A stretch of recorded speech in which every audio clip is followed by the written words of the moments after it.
Please, any of you, those who are standing there, you can come and be seated and occupy your place. Because we are feeling the mighty presence of God. இந்த நேரத்தில் வந்து தனித்தனியாக நிற்கிறவங்க இந்த இடத்துல வந்து ஒன்றா இருக்காங்க. ஏன்னா தேவனோட பிரசன்னம் இந்த இடத்துல இந்த வேலையில் இருக்கு. You see, there are many places for the people who wants to deliver from addiction of drugs. இங்கே பார்த்தீங்கன்னா உலகத்தில் அநேக பேர் விடுதலை ஆகுது. இங்கன்னா இந்த மாதிரி ஒரு ஒரு அடிமைத்தனத்தில் உள்ளவங்ககிட்ட தான் அந்த விடுதலை நம்ம பார்க்கலாம். There are many organization and association. They are having a many society for this drug addiction in order to rescue the people. இங்கே பார்த்தீங்கன்னா இந்த இந்த சமுதாயத்தில் பார்த்தீங்கன்னா அநேக வந்து இந்த போதை இதுக்கு அடிமையாக இருக்கிறவங்களுக்காக அநேக அமைப்புகள் இருக்கு நம்மளை விடுதலையாக்குறதுக்கு. But all those organization cannot do that great thing. But only one organization, or there are few numbers of organization can deliver the people, is that only one who are reclining and relying on the power of Jesus. அதாவது பார்த்தீங்கன்னா இன்னைக்கு அநேக அமைப்புகள் இருக்கலாம், அதாவது இந்த மாதிரி விடுதலையாக்குற அமைப்புகள்னு.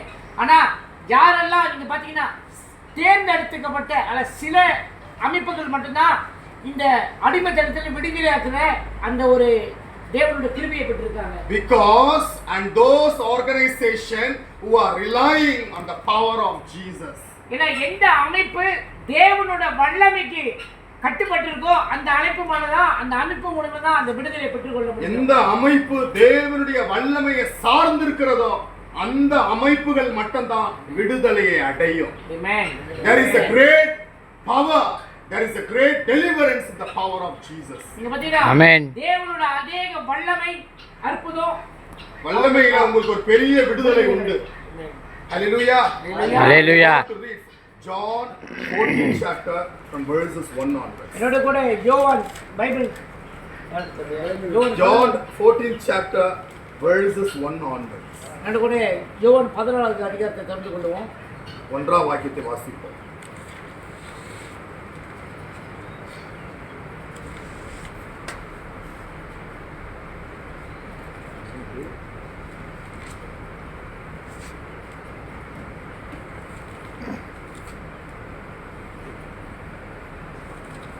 John 14 from verses 1 to 6 read. யோவான் எழுதிய சுவிசேஷம் 14வது அதிகாரம் வசனங்கள் 1 தொடங்கி 6 வரைக்கும். உங்கள் இதயம் கலங்காதிருப்பதாக, தேவனிடத்தில் விசுவாசமாயிருங்கள், என்னிடத்தில் விசுவாசமாயிருங்கள். என் பிதாவின் வீட்டில் அநேக வாசஸ்தலங்கள் உண்டு. அப்படி இல்லாதிருந்தால் நான் உங்களுக்கு சொல்லி இருப்பேன். ஒரு ஸ்தலத்தை உங்களுக்காக ஆயத்த பண்ண போகிறேன். நான் போய் உங்களுக்காக ஸ்தலத்தை ஆயத்த பண்ண பின்பு நான் இருக்கிற இடத்திலே நீங்களும் இருக்கும்படி நான் மறுபடியும் வந்து உங்களை என்னிடத்தில் சேர்த்து நமக்காக ஒரு ஸ்தலத்தை அவர் ஆயத்தம் பண்ணியிருக்கிறார். அது என்ன ஸ்தலம்? பூமிக்குரிய ஸ்தலம் இல்லை. பூமியில எவ்வளவு பிரம்மாண்டமான ஸ்தலங்கள், எவ்வளவு பணங்களை கொண்டு வாக்கியங்களை கொண்டு பூமியில உண்டாக்கலாம். இப்ப கூட சமீபத்துல ஒரு குறிப்பிட்ட இடத்துல ஆர்ஃபனேஜுக்காண்ட போய் நான் அந்த இடத்த சந்தித்துட்டு தான் நாங்கள் வந்திருக்கிறோம். அந்த குறிப்பிட்ட பாஸ்டர் 6 மாதத்துக்கு முன்னாடி எங்களோட அம்மா தங்கை எல்லாம் சேர்ந்து சந்தித்து பேசி ஜெபம் பண்ணிட்டு வந்தோம். இப்போ பார்த்தா அவர் பூமியில இல்லை.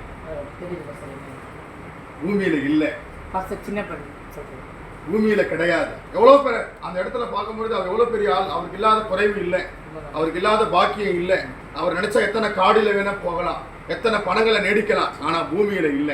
இங்க இயேசு அழகாய் சொல்கிறார், இந்த வாசஸ்தலம் அல்ல, கைகளினால் செய்யப்படுகிற வாசஸ்தலம் இல்ல, உனக்காக நான் ஒரு ஸ்தலத்தை ஆயத்தம் பண்ணியிருக்கிறேன். நீங்க இது போல இடங்கள்ல உங்களை ஆண்டு கொண்டு வந்திருக்கிறாருன்னா நீங்க இந்த வேதாகமத்தை கையில எடுத்து தினந்தோற வேதத்தை படிக்கணும், வேதத்தை வாசிக்கணும். அதனால தான் நாங்கள் இந்தியா நாட்டிலிருந்து இது போல ஸ்தோத்திர பலியை கொண்டு வரோம். நம்ம எவ்வளோ காரியங்களுக்கு பணங்களை செலவு பண்ணுவோம். ஒரு ஸ்தோத்திர பலியை காசு கொடுத்து வாங்க தயங்குவோம், இந்த வேதாகமத்தை கையில் வாங்க தயங்குவோம். சில கேட்போம் வேதாகமங்க. ஒரு சில பாஸ்டர்கிட்ட போவேன், வேதத்தை வாங்கிக்கொள்ளுங்க பாஸ்டர், என்கிட்ட 20 பைபிள் இருக்கு, இன்னும் நீங்க பைபிள் வித்தா விருங்க அதே வாங்கிக்கிறேன்னு வாங்குவோம். ஏன் தெரியுமா? இந்த வேதம் அவ்வளவு சிறந்தது. என்கிட்ட 50 பைபிள் இருக்கு. வருஷத்துக்கு 3 பைபிள் வாங்குவேன், 4 பைபிள் வாங்குவேன், படிச்சுக்கிட்டே இருப்பேன், எழுதி வேதத்தை படிச்சுக்கொண்டே இருப்பேன். இந்த வேதம் தான் இன்றைக்கு என்னை நிற்க வைத்திருக்கிறது. இந்த வேதத்தை நான் கையில எடுக்கலைன்னா நானும் உங்களை போல ஒரு ஆர்கனைசேஷன்லயே ஒரு அமைப்புலயே இருக்க வேண்டியது இருந்திருக்கும். நானும் உங்களை போல ஒரு ட்ரக்ஸ்ல அடிமையா இருந்திருக்க கூடும். எனக்கு ஆசை, ஆனா ட்ரக்ஸை பார்த்ததே இல்லை. எனக்கு சிகரெட்னா ஆசை, ஆனா சிகரெட் தொட்டதே இல்லை.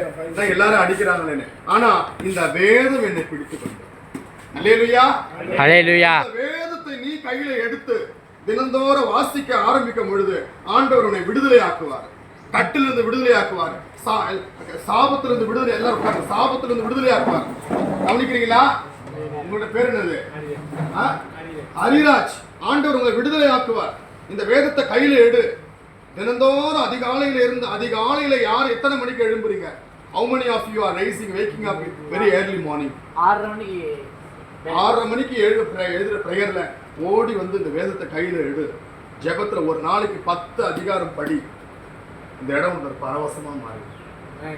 இது ஒரு ஸ்தலம் இல்ல. ஐயோ எப்படா இந்த இடத்த விட்டு போலாம், எப்படா ஓடலாம், ஓடினாலும் திருப்பி அதே பாவத்தை செய்வீங்க. விடுதலை பெற்றுக்கொண்டு நீ வெளியே போனா நீ அவருக்கு சாட்சியாக இருப்ப. ஆண்டவர் இயேசு சொல்றார், நீங்கள் எனக்கு சாட்சிகளாக இருப்பீர்கள். உன்னை கொண்டு ட்ரக்ஸ்ல அடிமையா இருக்கிறவன், போதையில் அடிமையா இருக்கிறவன், கஞ்சாவில் அடிமையா இருக்கிறவனை, கொலைக்கு அடிமையா இருக்கிறவனை ஆண்டவர் விடுதலை ஆக்குவார். அல்லேலூயா, அல்லேலூயா. இந்த வாக்கியத்தை அழகாய் Jesus is very expressly revealing his word. I have prepared a great mansion for you. He has prepared a great mansion. Not the earthly mansion that is going to be perished for a quiet period. The very mansion the God has prepared for us, it's going to be eternally lasted forever and forever and ever. அதனால தான் 6ஆம் வாக்கியத்தில் அழகாய் சொல்லிருக்கு, படிங்க. அதற்கு இயேசு நானே வழி. இங்க இயேசு வாயினாலே, ஒரே வாயினாலே நான் தான்டா வழின்றார். யாராகிலும் உலகத்தில் அப்படி சொல்ல முடியுமா? உலகத்தில் வாழ்ந்த எத்தனையோ சாமியார்கள் உண்டு, எத்தனையோ சாமிகள் உண்டுன்றாங்க, எத்தனையோ அதிகாரிகள் உண்டுன்னு சொல்றாங்க. அவங்க எல்லாரும் அந்த வார்த்தை சொல்ல முடியுமா? புத்தரண்டை ஒரு செத்த ஒரு தன்னுடைய மகனோடு கூட ஒரு தாயார் அழுது போய் புத்தரனை நின்னாங்களாம். என் ஒரே பையன் மரித்து விட்டான்னு சொல்லி புத்தருக்கு முன்னாடி, தவம் எடுக்கிற புத்தருக்கு முன்னாடி அழுதாங்க. அழ உடனே புத்தர் சொன்னாரா, சரி நான் குணமாக்குறேன், ஓ நீ வேணா ஒன்று செய், வீடு வீடா போய் என்ன கேளு. ஆனா எந்த வீட்லயே சாவு இல்லாத வீடா இருந்திருக்கணும். அவங்களுடைய சந்ததி வரைக்கும் சாவே இல்லாத வீடு எதுவோ அந்த வீட்டில் போய் எண்ணெய் வாங்கிட்டு வாங்க. உடனே இந்த அம்மா போனாங்களா, ஒவ்வொரு வீட்டுக்கா, அம்மா உங்கள் வீட்டில் சாவு இருக்கா, எனக்கு எண்ணெய் கொடுக்கணுங்களா? இல்லை உங்கள் வீட்டில் சாவு இல்லாத வீடு, தாத்தாவோ பாட்டியோ பேரனோ இல்லைன்னா கொள்ளு பேரனோ யாராவது செத்து இருந்தாங்கன்னா இந்த வீட்டில் வேண்டாம். எல்லா வீடுகளுக்கும் போனாங்களா, எல்லா வீட்லேயே மரணமா. உடனடியாக புத்தர்கிட்ட போய், புத்தரே என்ன கிடைக்கவே இல்லை, எல்லா வீட்லேயும் சாவு வந்திருக்கு, அதே மாதிரி தான் உன்னுடைய வீட்லேயும் சாவு வந்திருக்கோம், நீ பெருசாக இருக்கிறத அனுப்பி விட்டுட்டான். ஆனால் இயேசு அப்படி இல்லை, மரித்தவனை உயிரோடு கூட எழுப்பான். விசுவாசிக்கிறவன் மரித்தாலும் பிழைப்பான், மறியாமலும் இருப்பான். நீ அவரை உறுதியா பற்றி கொள்ளணும், அவரை பிடிக்கணும். அதனால சங்கீதக்காரன் 34ஆம் சங்கீதத்துல அழகாய் சொல்றாரு, உம்மை உறுதியாய் பற்றி கொண்டவன் உண்மையே நம்பி இருக்கிறபடினால் பூரண சமாதானம். அதுதான் சங்கீதத்துல வசனம் அவ்வளவு அழகா எழுதியிருக்கு. அவர்கள் அவரை நோக்கி பார்த்து பிரகாசம் அடைந்தார்கள், அவருடைய முகங்கள் வெட்கப்படவில்லை. வாசிங்க, இந்த வசனத்தை கையில வச்சுட்டு அப்படியே 34ஆம் சங்கீதம் 34 1ஆம் வாக்கியம் படிங்க.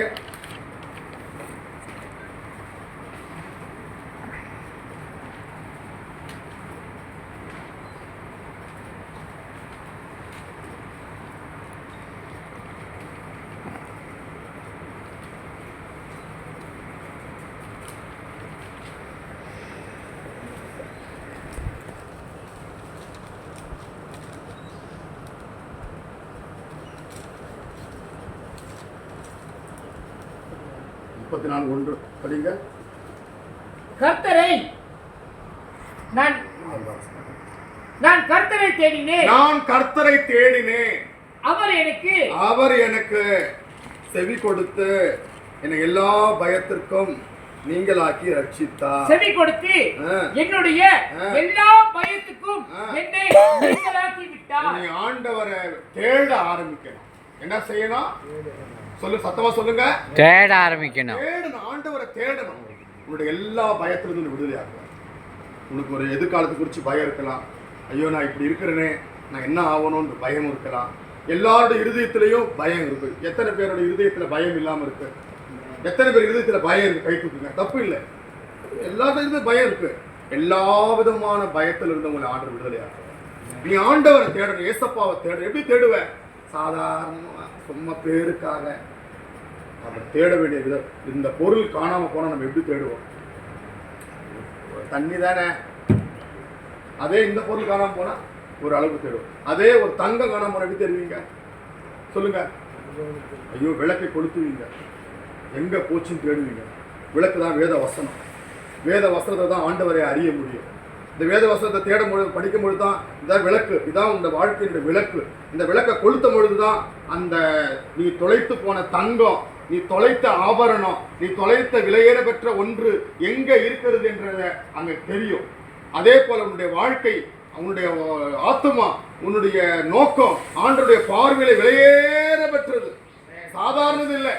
நீ இந்த இடத்துல இருக்கிற நினைக்கலாம், ஐயோ நான் இப்படி பரிதாபமா இருக்கிறேனே நினைக்கலாம். இல்ல, நீ ஆண்டுடைய பார்வையில விலையேற பெற்றவன். ஆனா நீ எங்க இருக்கிற?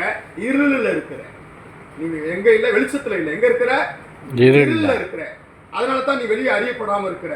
நீ இருளடைந்து இருக்கிற. அவனுடைய இருள் நீக்கணும்னா ஆண்டுடைய திருவசனத்தை நீ முற்றிலுமாய் ஒப்பு கொடுக்க வேண்டும். அதுதான் இங்க தாவீது எழுதுறாரு. நான் கர்த்தரை தேடினேன், அவர் எனக்கு செவி கொடுத்து என்னுடைய எல்லா பயத்திற்கும் என்னை நீங்களாக்கி விட்டார். எது அடிப்படையில் இதை சொல்றோம்? இயேசு சொல்றாரு, நானே வழி, நானே சத்தியம், நானே ஜீவனா இருக்கிறேன். உன்னுடைய எல்லா விதமான அடிமைத்தனத்திலிருந்து விடுதலையாகணுமா? ஏசப்பாவை நீ முழு மனதோடு கூட தேடு. அப்போ அப்படி தேடும் பொழுது உனக்கு என்ன செய்வாரு? அதுக்கு அடுத்த வசனத்தை படிங்க. 6ஆம் வசனத்தை, 5ஆம் வசனத்தை. அவர்கள் அவரை நோக்கி பார்த்து பிரகாசம் அடைந்தார்கள். அவருடைய முகங்கள் வெட்கப்படவில்லை. வெட்கப்பட அப்படியே ஃபுல்லா கவர் பண்ணுமா? வெட்கப்படவே இல்லை. நீ ஏசப்பாவை நோக்கி பார்த்து ஆவலோடு கூட, தாகத்தோடு கூட, சும்மா பேருக்காக, பிரஸ்தாபத்துக்காக யாரையும் நம்பாத. எவனும் உனக்கு பின்னாடி வர மாட்டான். எல்லாம் திட்டு பயிலுங்க தான் சொல்லி கடை கட்டு இல்லையா? எவனும் உனக்கு பின்னாடி வர மாட்டான். ஏசப்பா மட்டும்தான் கரெக்ட். யாரும் பின்னாடி வர மாட்டான். ஆண்டவர் மட்டும் தான் நம்ம ஓடு கூட வருவார். நம்ம இருக்கிற உலகமே ஒரு வேஷத்துக்குள்ள வாழற உலகம். என்ன உலகம்? யாரை பக்கத்துல வர நம்ப முடியாது, இவர்களை நம்ப முடியாது. நான் ஐயாவை நம்பினா ஆண்டவர் பிடிக்காது. பாஸ்டர் நம்பனாலே முடியாது. பாஸ்டர் நம்மளால, நானும் ஒரு மனுஷன் தான். எங்களை அழைத்தார், அவருடைய திருவ சத்தியத்தை செய்து கொண்டு வரீங்க. அல்லேலூயா, அல்லேலூயா. ஒவ்வொரு நாளும் வேதத்தை எடுத்து உனக்கு கொடுக்கப்பட்ட இந்த நேரங்கள்ல ஒவ்வொரு நாளும் வேதத்தை எடுத்து வாசித்து ஏசப்பா கூட நீ பேசு. அப்போ ஆண்டவர் அவருடைய கரத்தை உன் மேல் நீட்டுவார்.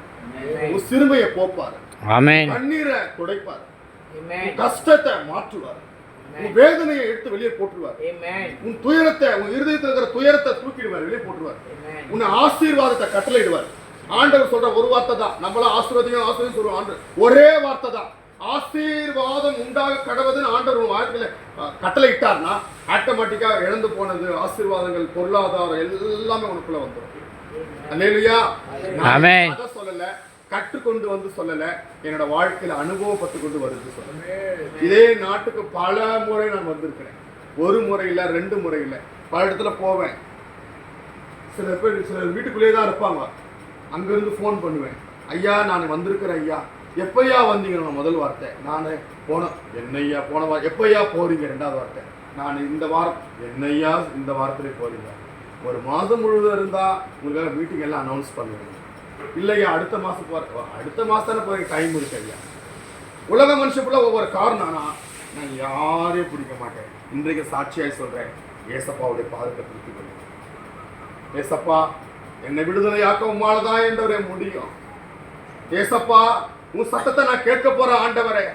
ஏசப்பா உம்முடைய பாதத்துல நான் ஓடி வரேன் ஆண்டவரே சொல்லி ஆண்டவரை அப்படியே நேசிங்க. அவரை கூப்பிடுங்க, அவரோடு கூட பேசுங்க, அவரோடு கூட இடைப்படுங்க. அப்போ உங்க வாழ்க்கையை ஒரு பரவசமா மாத்துங்க. அல்லேலூயா, ஆமென். அல்லேலூயா, அல்லேலூயா, அல்லேலூயா. எல்லாரும் எழுந்து ஒரு பாடலோடு கூட எபினேசரே எபினேசரே இதுவரை உதவிடவே எதினேசரே எதினேசரே இதுவரையில் உதவி என்னை இதுவரையில் உதவிடின உமையோடு உள்ளத்தோடு முழு உள்ளத்தோடு அன்பு கூறுவே ஆராதனை ஆராதனை ஆராதனை ஆராதனை நோயில் என்றோயில் இது கண்டீரே நன்றி அப்பா ஏனோயில் என்றோயில் என்னை கண்டீரே நன்றி அப்பா நன்றி கண்டீரே நன்றி அப்பா. Oh Christ, whose mercy like a river flows in Christ.